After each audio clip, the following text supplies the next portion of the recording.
So what is the right age to start financial planning, sir?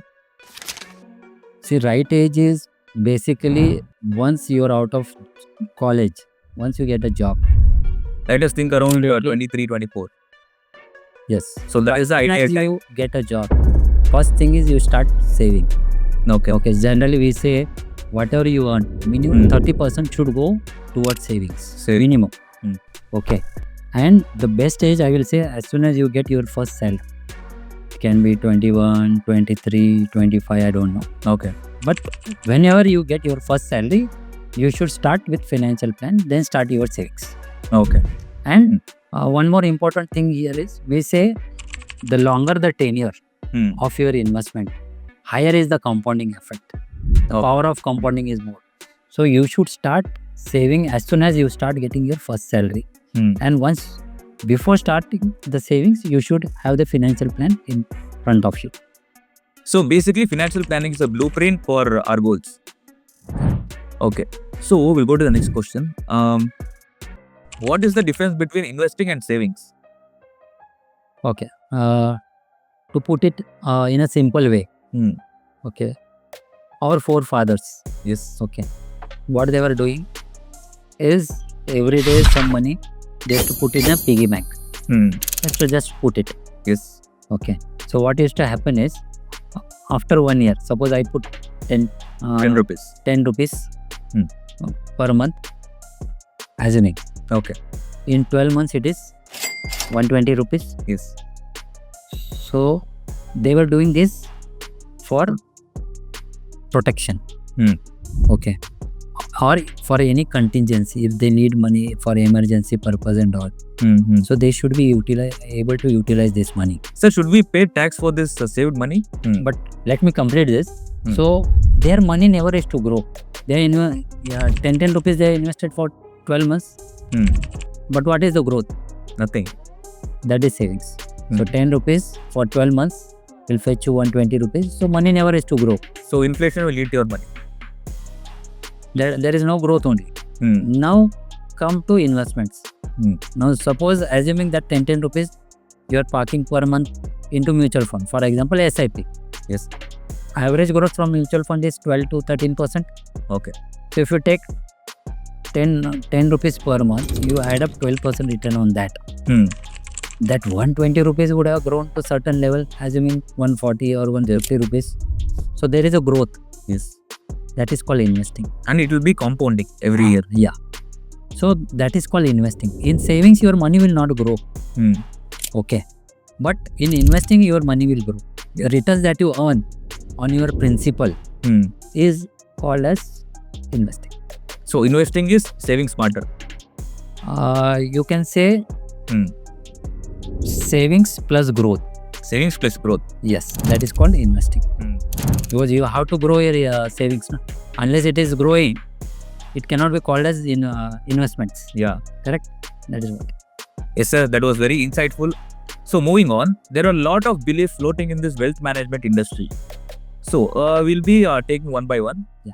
So the first one is you need a lot of money to start investing. So what's your take on this? I don't think that's correct, Yatish. Why? Because for example, take mutual funds. If you start a SIP, you can start with 1,000 rupees per month. 1,000 rupees also per month. What that means is 35 rupees per day. Yes. I think anybody can invest. Anybody can say 35 rupees per day. Correct? I think that's not correct. Okay. Let's move on. Investing in stock market and equities are too risky. You can say it is risky. Why? Because to enter equity market, you should be expert. Okay. Generally, people invest in equity market just because their friends have earned money. Okay. If they had made some investment, suppose you are my friend, I invested in a typical stock. I will share you my winning stories. Most of the time, I will not share you the failure stories because that will hit my credibility. So I will share you the winning stories. With that, you get impressed. So you say, Yogesh has invested in this stock and he has made money, so I will also invest.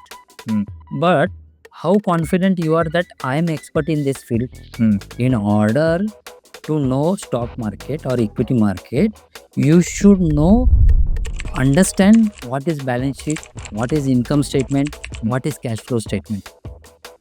Only if you know all these three things, you are in a better position to invest in equity markets or direct equities. Yeah. So until then, my suggestion is, it is risky, but if you take a help of an expert, the road will be easy for you. Because after seeing all these current market scenarios, so we have been seeing right from past some months. Right. So people who are panicking, so what's your bit of advice for them? See, this market has been corrected for last few months. Okay, just because of US putting import tariff on the countries. But see, whenever we start in wealth management, we always say it's a long story.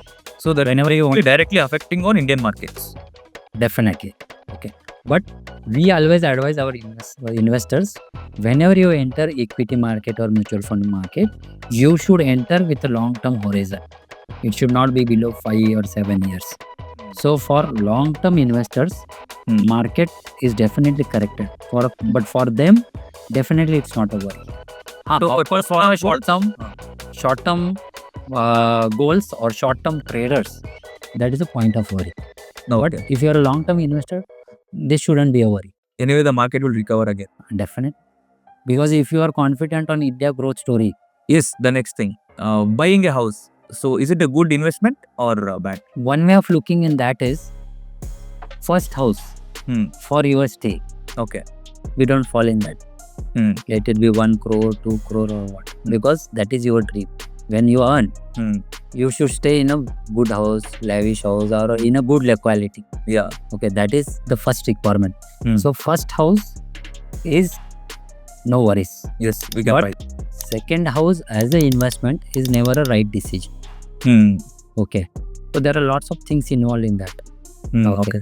So for example, if you see last around 40 years, returns from real estate is not more than 10.8%. 10%. But whereas in equity, it is roughly around 17% kind of return over last 40 years. Okay.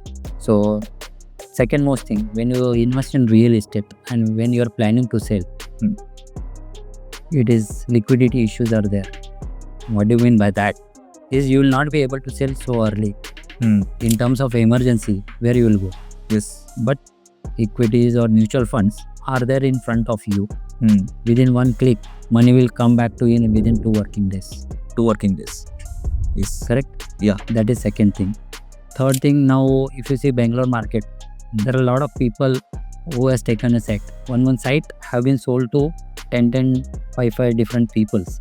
So for that, again, you have to file case for your own asset. Yeah. Okay. That means you have put your entire year salary money into that. Now, if it has been sold to 10 different clients, now where you will run?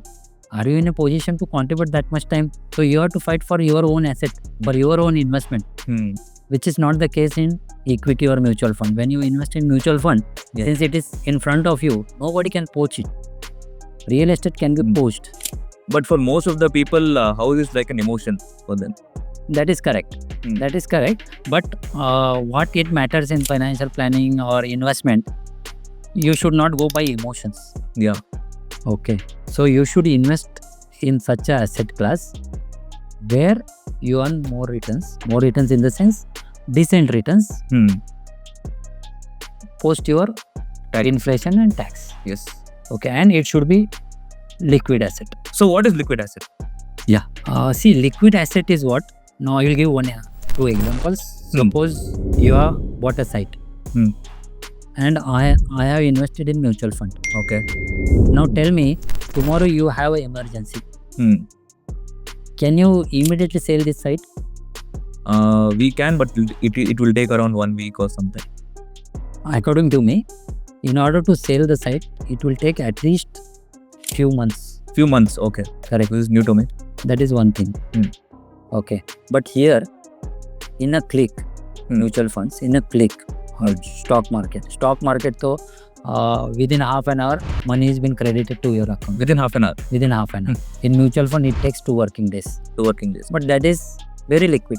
So in Hmm. terms of emergency also, you get your money in stock in half an hour. In mutual funds, within 2 working days, money is back to your account. Yeah, we can withdraw anytime. So that is called liquidity. Yeah. So you can encash it faster. Yeah. So, what's your advice for India's young people? My suggestion for today's young generation would be, as soon as you get your first job, Hmm. start investing. Yes. So start early, stay invested for long term, Hmm. allow your money to grow. Hmm. Means let it compound. So compounding effect is good when it comes to long term. And never run behind bigger returns, Greed. higher returns. Okay, the more you run behind greed or higher returns, chances are there you may lose the money also. You might be in trouble. Yes. Okay. And always in investment, take the help of experts. Yeah. Okay. Because this is your hard earned money. Okay. You never want to lose it. I don't know how much expert you are. If you are expert, fine. But if you are not, you should take the help of the experts who are like CFPs, CFAs. Yes, sir. Got it. That's all. Okay, sir. It's time for wind up. So, before winding up, let's thank you for your valuable time, sharing all your insights and getting knowledge of wealth. Thanks, Satish. Thank you very much. Thank you. Well, that's all for this episode. I hope this gave clarity and confidence to control your own finances. Which wealth management topic should we discuss on next episode? Comment below. And if you found this episode valuable and want to hear more topics like this, please like and subscribe our channel and share this video to the friend who's in need. Let's join next time on another interesting episode. Until then, keep learning, keep investing and keep growing. We are signing off. Ciao, ciao.